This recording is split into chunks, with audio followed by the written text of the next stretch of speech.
भूमिकन्या प्रियंका पाणी दे की।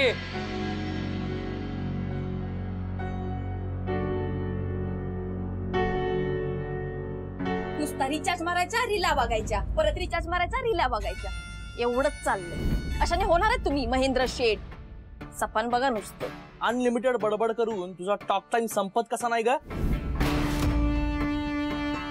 सुंदई अगं मागच्या अंगणातली चूल पेटवली नाही का? आता पाणी कसं तापणार? अगं बाई पुन्हा निवली वाटतं, कितीदा पेटवते, पण हे गावचं वारं आगी जाऊन टाकतो।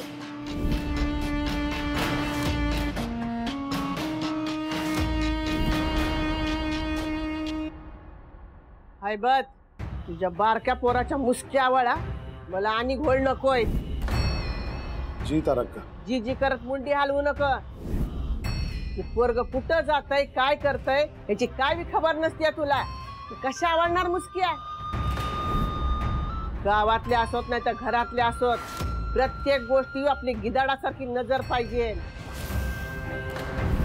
मुंडी वर करण्याआधीच ती मातीत दाबली ना तर सत्ता आपल्या हातात राहील आणि या सत्तेच्या जोरावरच आपल्याला गावच्या जमिनी परत घेता येतील। कळलं का? जी तारक्का गावातले लोक ग्रामसभा घेणार आहेत आपल्या प्रोजेक्ट विरुद्ध।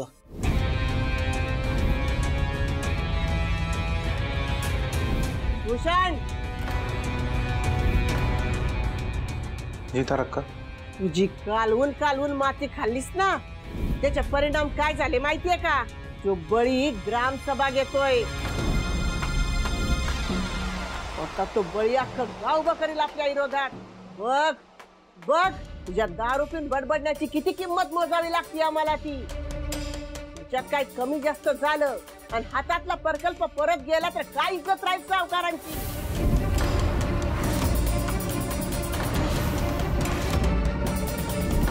जमिनीच्या बाबतीत त्या बळीचा खोडा कायम आपल्या माग आहे। जमिनी काय काढल्या ह्याच्या पोटात दुखाय लागलंच।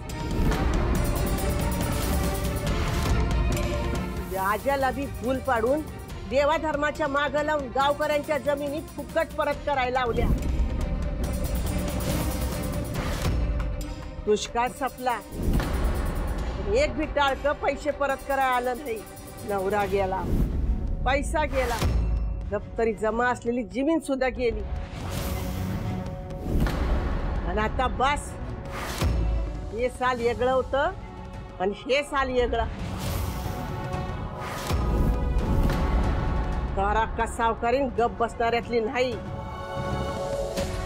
सगळं चांगलं जुळून आलं होतं पण तू माती खाल्ली।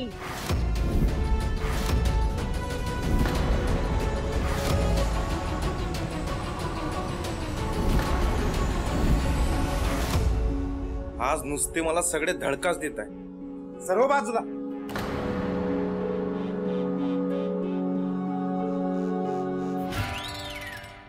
याला काय झालं? त्याच सोड, पण तुझा काय अवतार झालाय? ते मी शेतात पळत होतो आणि एका म्हशीला धडकलो आणि पडलो। कणभर माती लागली तरी चिडचिड करत 50 वेळा हात धुतो। हा आता तर पूर्ण मातीत लोळून आलं तुम्ही, तरी पण हसताय। अशी म्हस कुठली होती ती? गच्चा सॉरी तारक्का। जा आंघोळ करून ये। हा हाय बघ सरपंचाला फोन करून विचार ग्रामसभा घ्यायला हो कसा म्हटला। जी तारक्का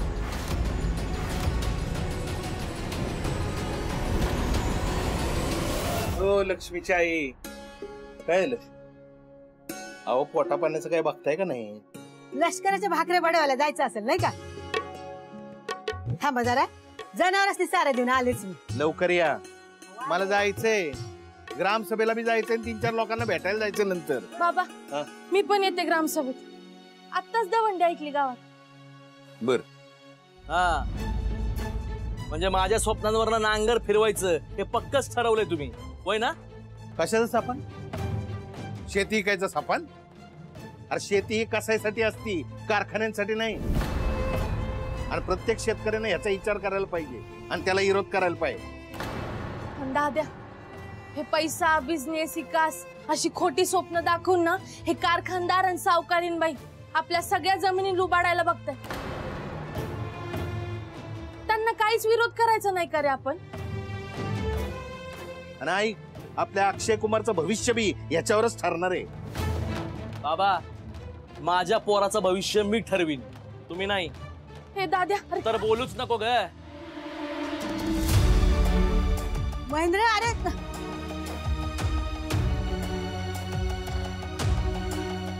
असं टच बोलत जाऊ नका हो, मनात लागून राहतं. मी तर पण राहायला मनात तर राहू दे. घे वाढायला, मी आलो कापड बदलू.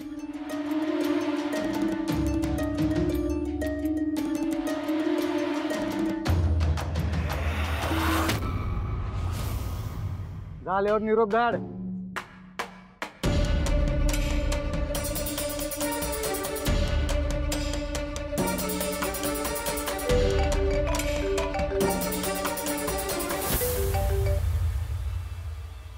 बोला काय आहे बच्चेट? काय सरपंच, तुम्हाला एकदम आमदार झाल्यासारखं वाटतंय? नाही म्हणजे काय झालं आहे बच्चेट? काय झालं? आम्हाला न विचारता ग्रामसभा कशी ठेवली? हे आपला बळीदादा म्हणला म्हणून. बळीदादा, आता तो म्हणला म्हणून तुम्ही आम्हाला आडवे जाणार? नाही नाही नाही आहे बच्चेट, चूक झाली बरं का, चूक झाली. मग सुधारा ती. होय, मी आजच कॅन्सल करतो ग्रामसभा. हा हा, म्हणजे अख्खा गाव आमच्या नावानं बोंबलत फिरल. हा, तसं होईल बरं का. माझ्याकडे एक दुसरा उपाय आहे की. पॉइंटच बोला, फक्त पॉइंटच बोला. हे बघा, बळी दादाला काय घ्यायची ती ग्रामसभा घेऊ द्या, त्याचे काय डाळ मिशिजू द्या, याचा नाही. हा, आणि ती शिजली तर तुमची काही खैर नाही, समजलं का? येवा. होय होय होय. आज काय जेवण नशिबात नाही.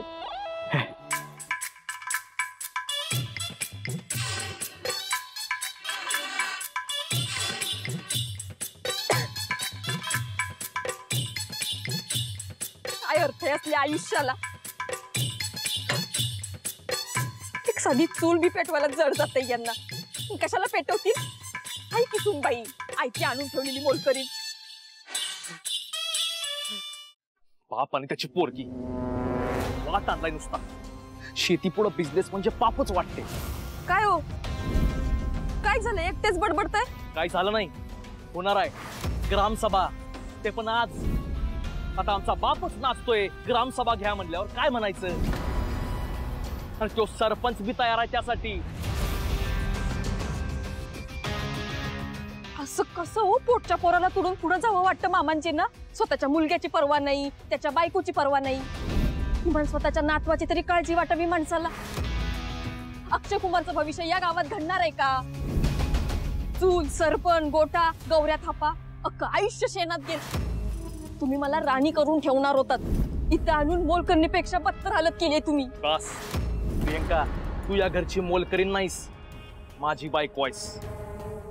त्यामुळे मी तुला राणी सारखीच ठेवणार. हे असलं माझ्या समोर बोलून काय उपयोग आहे? मामांजींसमोर दाटकळी बसते तुमची, त्यांच्या समोर बोला ना. त्यांच्या समोरच काय, आज अख्ख्या ग्रामसभेसमोर बोलतो की नाही बघ. त्यांना आपल्या पोराचं सोडून गावाचं भलं करायचं ना. ठीक आहे, आता मी माझ्या पोरासाठी त्यांच्या विरोधात उभा राहणार.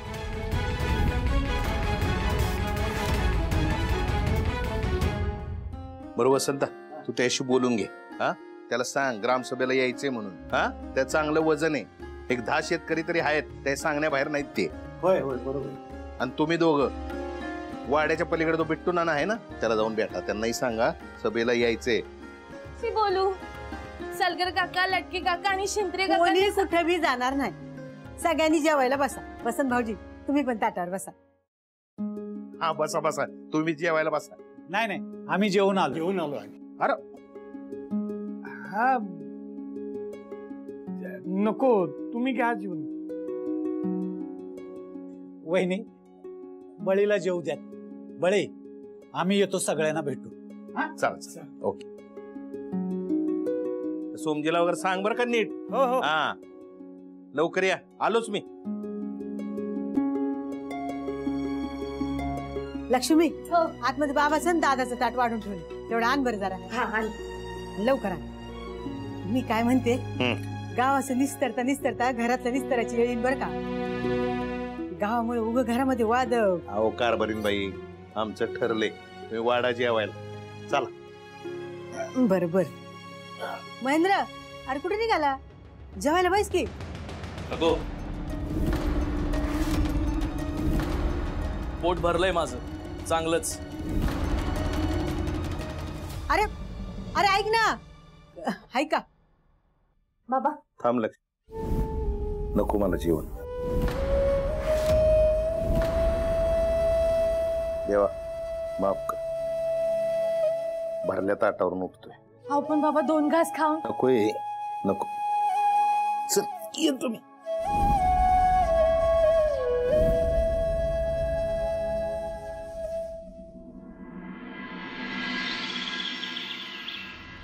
बरं का, तसं आपण बिबट्यासाठी खड खाणं, जाळं लावणं ही समधी तयारी केलेलीच आहे. तरी बी आपण सगळ्यांनी स्वतःची काळजी स्वतः घ्यायची आहे. आलं का लक्षात? तर बरं का मंडळी, बाकी येणाऱ्या जत्रेची तयारी आतापासूनच आपल्याला करायची आहे असं पंचायतीचं म्हणणं आहे. तरी कमिटी ही गेल्या वर्षीचीच राहील. ज्यांनी त्यांनी आपल्या कामाची आणि खर्चाची जबाबदारी घ्यायची आणि पंचायतीला सगळं सांगायचं आहे. आता एक महत्वाचं, बळी बनकरला त्याचं काहीतरी म्हणणं सांगायचंय, ते सगळ्यांनी ऐकून घ्यावं. बळी ये रे बाबा.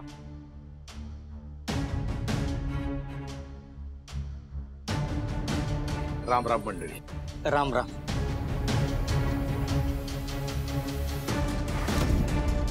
आपल्या गावानं लय वांगाळ दुष्काळ पाहिलाय.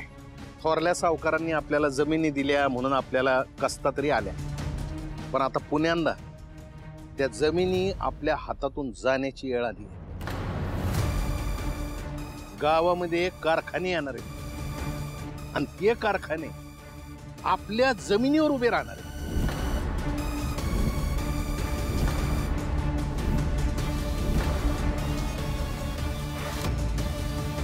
आपल्याला न विचारता असं कसं करतील ते? तुमच्या जमिनी कुठे आहेत? कुठे आहेत तुमच्या जमिनी? सावकाराकडे नाही तर बँकेकडे घाण पडलंय आहे का नाही? ज्यांच्याकडे जमिनी नाहीत त्यांना बी कर्ज पाणी आहेच. थोरल्या सावकारीन कारखाने आणतायत गावात.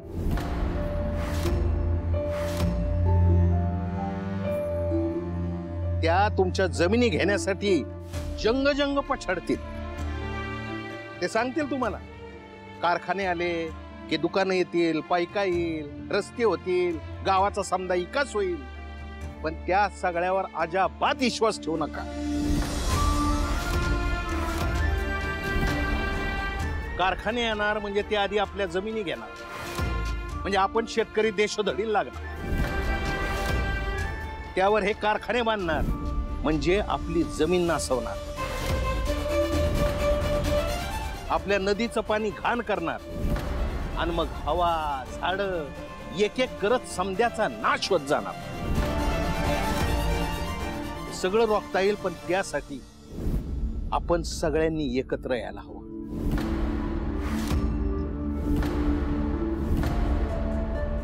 आपणच जमीन द्यायला तयार नाही झालो तर कशाच्या उरावर बांधणार हे कारखाने?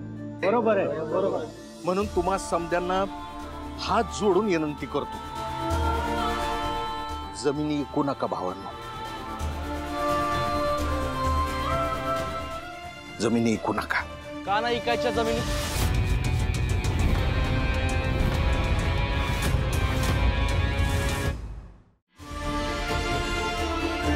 कारखाने गावात आले तर रोजगारच येणार ना, वाईट काय त्यात? सगळ्या पोरांनी काय तुमच्यासारखी शेती करून गरिबीतच जगायचं का? नाही ना. आम्हाला पण वाटतं बिझनेस करावा, चांगल्या कंपनीत नोकऱ्या कराव्यात. आम्ही बी पैसाच कमवायचं म्हणतोय ना. दाद्या,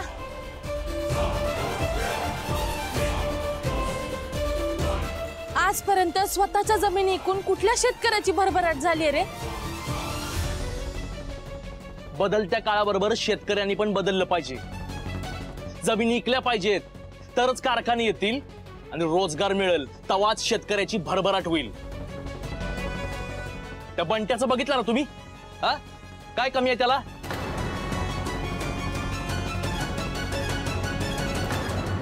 शेतकऱ्याचं वावर म्हणजे सोन्याचं अंड देणारी कोंबडी आहे. एकदा का कापली ना की डोक्याला हात लावून बसावं लागेल. अहो, त्या सोन्याच्या कोंबडीनं एक तरी अंड द्यावं, मग मी गप्प बसतो. पण हाय का तसं? नाही ना. कधी बियाणाला पैसा नाही, कर्ज आहे डोक्यावर, बँकेची कटकट, घरात खायला नाही दाणा, आणि आम्हाला साहेबराव म्हणा. कुणाला करायची असली शेती? अरे बळी, घरच्याच पोराला समजवलं नाही आणि सगळ्या गावाला समजवायला निघालास होय रे?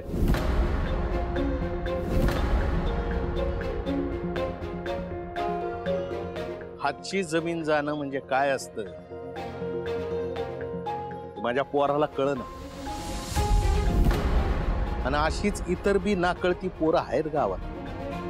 माझ्या पोरासोबत त्यांचे बी डोळे उघडावेत म्हणून तर मी इथं उभा आहे. अहो, जमीन म्हणजे काय निस्तीन मालमत्ता नसती. अहो, ते माणूस असतं आपल्या घरातलं. जसे आपले बाप भाऊ आपलं कुटुंब राबत असतं, तशी ही जमीन बी तिच्या पोटातल्या बियाणाचं हिरवगार शेत करण्यासाठी पावसा पाण्यात उन्हात तानात राबत असते. या आपल्या घरासाठी राबणाऱ्या जमिनीला थोड्याशा पैशासाठी वाऱ्यावरती सोडून द्यायचं असतं का?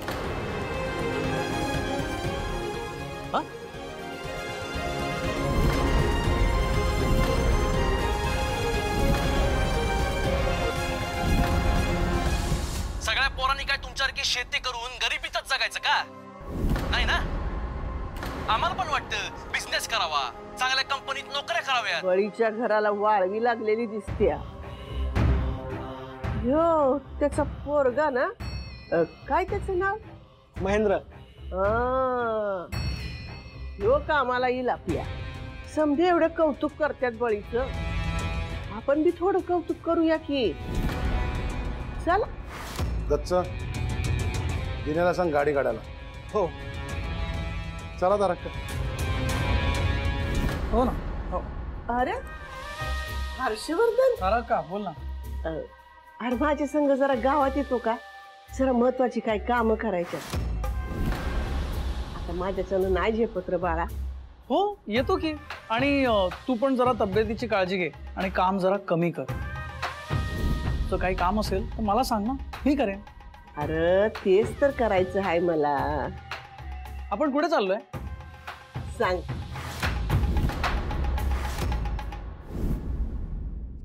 महेंद्र बरोबर बोलतोय. येऊ दे की जरा नोकऱ्या गावात. कारखाने काय समजा गावावर नाही उभारणार आहेत. काय 10 एकर घेतील ते घेतील. आणि हो, कारखान्यात नोकऱ्या आपल्याच गावातल्या पोरांना मिळणार आहेत. या अजून काय पाहिजे? इतकं शिकून पण शेतात मरायचं आहे तर शिकवलं कशा पाहिजे? म्हणजे शेतकऱ्याने काय अशिक्षितच राहायचं का? चांगलं शिकून सवरून आणखी चांगली शेती करता येते की. अरे, शेतीत कर्ज होतंय हे बोलणं सोपं आहे, पण जगातले समधे शेतकरी आपल्यावानी गरीबच आहेत का? हा, अरे तो बार्शीचा सीताफळवाला नवनाथ कसपटे, तो नाशिकचा शांताराम माळी, तो लातूरचा गुंडू पवार, ते पण तुमच्या आमच्यावानीच आहेत, पण आज शेतीतून लाखो रुपये कमवतात. आणि आदर्श घ्यायचाच असेल ना तर या लोकांचा घेऊयात ना. ही लोक शेतीतून लाखो रुपये कमवतात, ही काय जादू नाही.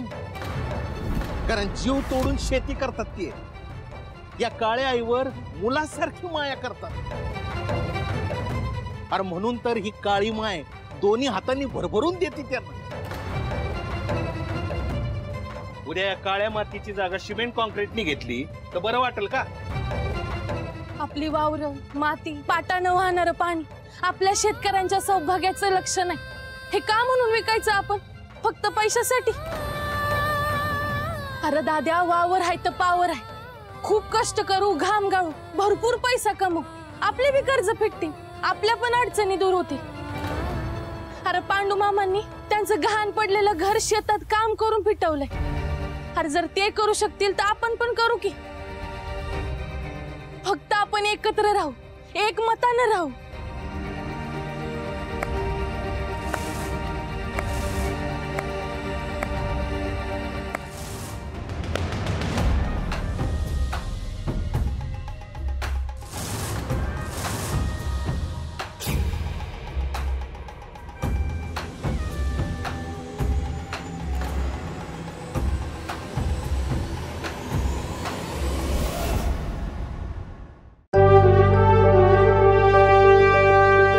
Thank you.